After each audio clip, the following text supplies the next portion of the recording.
ಈಗ ನಾನು ಫಾಸ್ಟ್ ಇರ್ತಾ ಇದ್ದೆ, ನಮ್ಮ ಎಬಿಲಿಟೀಸ್ ಏನು ಅಂತ ನಮಗೆ ಗೊತ್ತಿರುತ್ತೆ.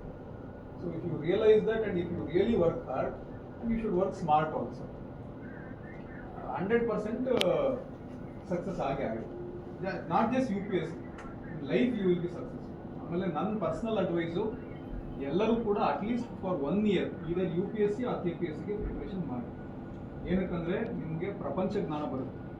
ಇವಾಗ ಏನು ನೀವು 6 ದಿನದಲ್ಲಿ ಕಲ್ತಿದ್ದೀರಿ, ಆ ವರ್ಷದಲ್ಲಿ in the entire different spheres ಅಲ್ಲಿ ನಿಮಗೆ you will become a better person, better individual. ನೀವು ಯಾವುದೋ ಒಂದು ಬಿಸ್ನೆಸ್ ಮಾಡಬೇಕು ಅಥವಾ ನಾನು ಏನೋ ಇನ್ನೊಂದು ಫೀಲ್ಡಲ್ಲಿ ಹೋಗಬೇಕು ಅಂದ್ರೂ ಕೂಡ ನಿಮಗೊಂದು ಸಮ್ ಅಮೌಂಟ್ ಆಫ್ ನಾಲೆಡ್ಜ್ ಇದೆ. ಅಡ್ಮಿನಿಸ್ಟ್ರೇಷನ್ ಹೇಗೆ ಕೆಲಸ ಮಾಡುತ್ತೆ ಗೊತ್ತಿರುತ್ತೆ, ನಮ್ಮ ಸೋಷಿಯಲ್ ಡೈನಮಿಕ್ಸ್ ಹೇಗಿರುತ್ತೆ ಗೊತ್ತಿರುತ್ತೆ, ನಮ್ಮ ಪೊಲಿಟಿಕಲ್ ಸಿಸ್ಟಮ್ ಹೇಗಿದೆ ಗೊತ್ತಿರುತ್ತೆ, ನಮ್ಮ ಎಕನಾಮಿಕ್ ಸಿಸ್ಟಮ್ಸ್ ಹೇಗೆ ಇರುತ್ತೆ ಗೊತ್ತಿರುತ್ತೆ, ಡಿಫರೆಂಟ್ ಫಿನಾನ್ಷಿಯಲ್ ಇನ್ಸ್ಟ್ರೂಮೆಂಟ್ಸ್ ಅಂದರೆ ಏನು ಅಂತ ಗೊತ್ತಿರುತ್ತೆ. Everything under the sun you will be study. ಅದು that is the beauty of UPSC.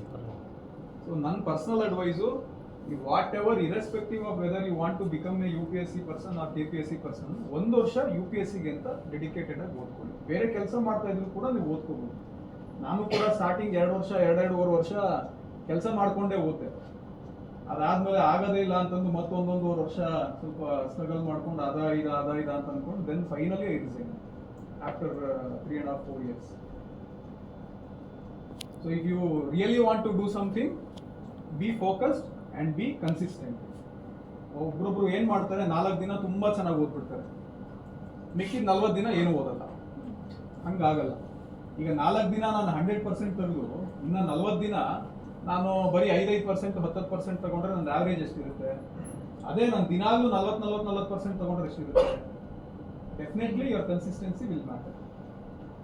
You should never be inconsistent. You should be disciplined, consistent and very focused. ಇದು ಮಾಡ್ತು ಅಂದರೆ ಸಕ್ಸಸ್ ಸಾಧ್ಯ. ಈಗ ನಂದು ಬಿಡಿ, ನಂದು UPSC I was in the right place at the right time, ನಾನು UPSC ಆಗಿದ್ದೀನಿ. ಫರ್ಗೆಟ್ ಮೀ, ನಮ್ಮ ಅಡಿಷನಲ್ SP ತಗೊಳ್ಳಿ, ಅವ್ರು PSI ಆಗಿರ್ಬೋದು, ಅಥವಾ ನಮ್ಮ ಸ್ಟಾಫ್ ತಗೊಳ್ಳಿ, ಅವರು ಕೂಡ ಕಾನ್ಸ್ಟೇಬಲ್ಸ್ ಆಗುವಾಗ ಕಾಂಪಿಟೇಟಿವ್ ಎಕ್ಸಾಮ್ಸ್ನ ಪಾಸ್ ಮಾಡೇ ಬಂದಿರ್ತಾರೆ. ಅವ್ರದ್ದು ಕೂಡ ಇದೇ ಥರದ ಲೈಫ್ ಜರ್ನಿ ಇರುತ್ತೆ.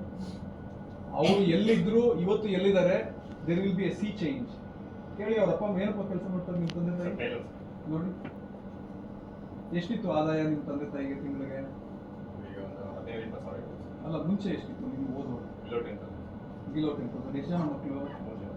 3 ಜನ. ಏನೇನು ಮಾಡ್ತೀರಿ 3 ಜನ ಇವಾಗ?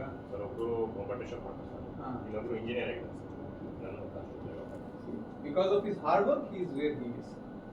ಇವಾಗ ಕಾನ್ಸ್ಟೇಬಲ್ ಅಂದ್ರೆ ಮಿನಿಮಮ್ 50,000 ರಿಂದ 60,000 ಸಂಬಳ ಬರ್ತದೆ ಈಸಿಲಿ, ಎಲ್ಲ ಆಲ್ ಇದು ಇನ್ಕ್ಲೂಡೆಡ್.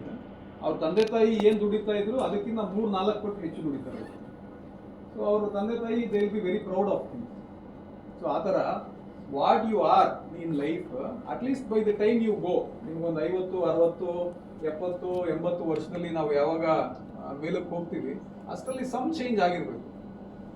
ಹೌದಲ್ವಾ? If that is for the positive change ಆಗಿತ್ತು ಅಂದರೆ you are successful. And during that period you can contribute for the nation building also. Nation building ಅಂದರೆ ಅಷ್ಟೇನೆ, it is very very simple. ನಿಮ್ಮ ಕೆಲಸನ ನೀವು ಅಚ್ಚುಕಟ್ಟಾಗಿ ಮಾಡ್ಕೊಂಡಿದ್ದೀರಿ ಅಂತಂದರೆ ನೀವು ದೇಶ ಸೇವೆ ಮಾಡ್ತಿದ್ದೀರಿ ಅಂತ. Very simple terms. ಬೇರೆ ಏನಾದರೂ ಇದೆಯಾ ಡೌಟ್ಸು?